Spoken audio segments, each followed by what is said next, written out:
Les sujets du jour de la revue fiduciaire. Premier sujet de notre JT. Inaptitude et reprise du paiement du salaire.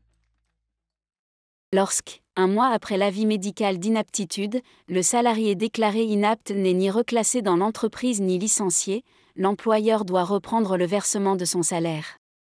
Cette règle vaut y compris en cas d'inaptitude à tout emploi dans l'entreprise constatée par le médecin du travail. Mais le délai d'un mois continue-t-il à courir lorsque l'employeur a contesté l'avis d'inaptitude devant le Conseil des prud'hommes ? Oui, a répondu la Cour de cassation dans un arrêt du 10 janvier 2024.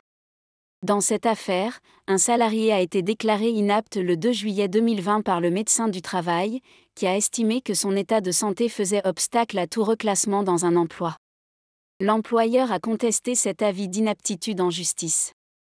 Suite à une expertise, l'avis d'inaptitude a été validé le 25 mars 2021.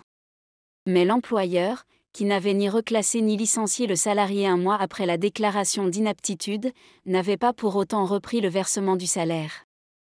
Estimant que la contestation de l'avis d'inaptitude par l'employeur ne le libérait pas de son obligation, la Cour de cassation a jugé que la Cour d'appel avait pu valablement le condamner à reprendre le versement du salaire du salarié à compter du 2 août 2020. Deuxième sujet de notre JT. Assurance vie et primes versées après 70 ans.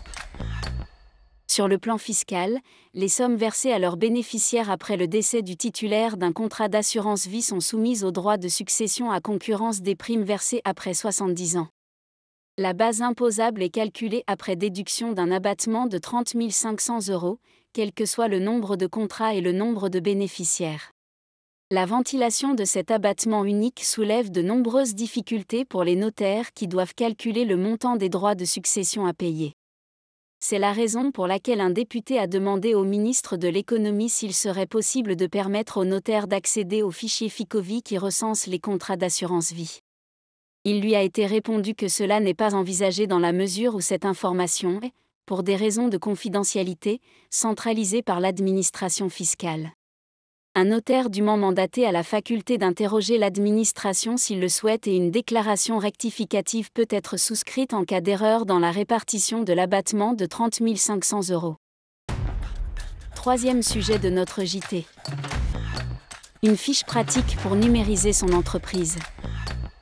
Numériser son activité nécessite un investissement souvent lourd pour les TPE-PME. Pour en alléger le coût, de nombreuses subventions sont proposées par l'État et les collectivités territoriales.